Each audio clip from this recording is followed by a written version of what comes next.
Putin's invasion of Ukraine hasn't quite gone to plan. Russia's leader wanted a quick victory and for his forces to be welcomed as liberators by their fellow Russian speakers in the country. Instead, advances are slow, Russian troops are taking heavy losses, and Putin has provoked a popular explosion of Ukrainian resistance. Unsurprisingly, he doesn't want this news to get home, and to that end, international news outlets such as the BBC and Deutsche Welle have been blocked in the country. More significantly, the last vestiges of independent Russian media have been shut down. TV Rain was Russia's last TV station critical of Vladimir Putin. Under government pressure, they recorded their final broadcast last Thursday. Это последний был выпуск новостей. Последний скажем, в этом сезоне. Мы очень надеемся, что мы вернемся в эфир. Как, где, на каких платформах, мы пока не знаем. И как это все будет. Я думаю, что, друзья, мы должны на этом закончить. Конец сегодняшнего эфира и пауза небольшая, которую делает телеканал «Дождь». Но пасаран. Но пасаран. И нет войне. Точно нет войны.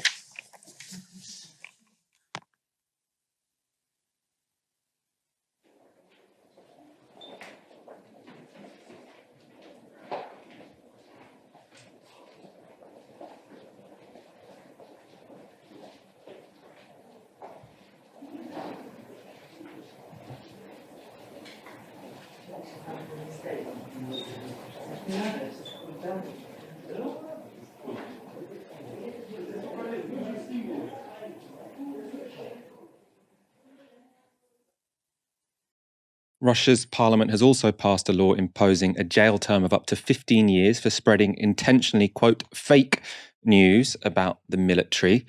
Again, the law will have the most chilling effect on Russian journalists, but international outlets such as the BBC, CNN and Bloomberg have also stopped reporting from Russia while they establish whether the law would put their own staff at risk. Access to Facebook and Twitter is also blocked across Russia while heavily armed police check the phones of pedestrians. This footage is from journalist Anna Vasilyeva. It shows police officers stopping people in Moscow, demanding to see their phones and then reading their messages. It's reported that people were detained if they refused. Those brave enough to protest the war have also faced arrest. 4,300 protesters were arrested on Sunday, bringing the total since the start of the war to over 10,000. That's according to OVD Info, an independent protest monitoring group. None of the processes we're seeing now have started with the war. I mean, you could trace it back to, depending on, how you want to frame it, to 2012, to 2014. There were all critical moments in Russian history where things were turning for the worse in terms of media freedom and civic freedoms in general. But what has happened in the last 2 weeks were extremely rapid. I mean, we have seen the almost entire remnants of independent media being just destroyed, obliterated. More than 150 journalists have left Russia out of fear for their safety. Essentially, we have war censorship now. The thing you basically mentioned with regards to this 15 years of jail time for fake news with regards to war. And as far as we could tell, the way that Russian law understands fake news with regards to war is pretty much, it could be everything that is not confirmed by official Russian sources. So even if you as a journalist or as a Russian citizen, just providing information that you've picked up on, NBC, ABC, any news outlet out there, or just a message from your Ukrainian friend or relative and you publish it online, that could pretty much lead you to a jail time. This is, of course, unprecedented. Before that, we had a number of organizations that deal with just, issues of civil society also being eradicated. A year ago, we had the leader of the opposition being put in jail. And now some people do interpret that the jail time for Alexei Navalny kind of makes more sense because he was probably the one to take people to the streets the most effective way possible. His infrastructure was also, political infrastructure was destroyed across the country. Most of his senior staff are out of country. And we are now, of course, seeing a wave thousands of Russians fleeing the country, especially the ones who were involved in issues revolving the journalism, civil society, but not exclusively. I mean, it's just a lot of Russian fleeing the country. What proportion of the Russian population will notice these changes? Because I mean, it could be the case. I could hypothesize. Maybe it's just a sort of small section of urban liberals who look at these websites and newspapers anyway, or might be sharing into information about the war that the government might like. And so, is it the case that the majority of Russians won't even notice these laws, or will this sort of percolate out much wider into the Russian population? Well, I mean, we don't know exactly how many people will notice and exactly when, but we know for sure that with every passing day, more people will start noticing. And part of the reason is quite a sad one, because more Russians would be coming back in caskets, and parents, mothers would start talking. It's inevitable, and they will be sharing information. They will be demanding explanations, and people will be sharing that information, and it would be impossible to hide that. We are already now seeing the numbers of Russian casualties. I don't know the exact number. I don't think the number that Ukrainians are giving is fair. It's probably, I mean, it's wartime. It's probably exaggerated, but even it's a half of that. Even the Russian official number that was given a week ago, that was standing at basically 500 dead and 1,500 wounded for the first week, was still abnormally too much. I mean, nothing that Russia has dealt with since Afghanistan, or maybe Chechen war, but I think now it's even worse than Afghan war of the Soviet Union.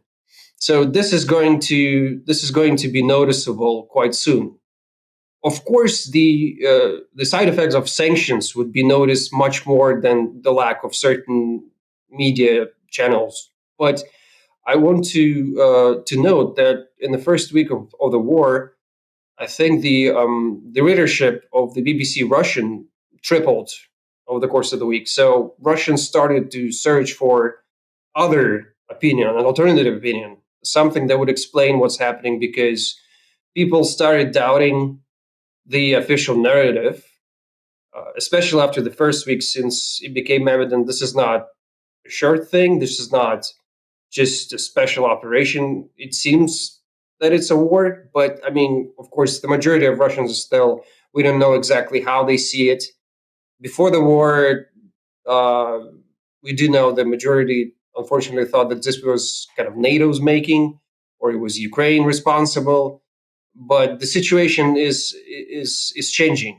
Considering what they're doing now in Ukraine, it would have made sense for them to just destroy the remnants of free media before the war started. Still, they gave about 7-10 days of honest reporting, and I know there are hundreds of thousands, millions of Russian following the events in Ukraine via those independent channels, and getting the very different picture from what Russian TV was showing. But of course, it makes sense now that Kremlin is seeing the operation is not going according to the plan, and it's clearly not going according to the plan to take out those who might be providing the information and giving that information weapons to the people that would want to protest. Again, I would stress that we would see movement of sorts from those relatives of Russian soldiers that are being killed now, because the explanations that are being given would not work. We know that, for instance, in the case of Russia's Syria campaign, some of the families were paid handsomely to stay kind of quiet about their relatives passing away in the conflict, but there would be nearly enough resources, and still would be way too many people questioning the situation. One of the kind of indicators of how things are developing was noted by our Russian colleagues following Yandex, a Russian essentially version of Google, and the searches for list passed away or killed in action and Ukraine normally would, this combination of keywords normally would receive about a dozen searches a week. In the first week of the war, this combination of words received more than 40,000 requests coming from Russia. So these are the requests from people who knew that their relative is there fighting, and they were looking whether they are dead or not. And that was only the first week. I mean, I don't know the data for what it is now, but it's probably in the hundreds of thousands.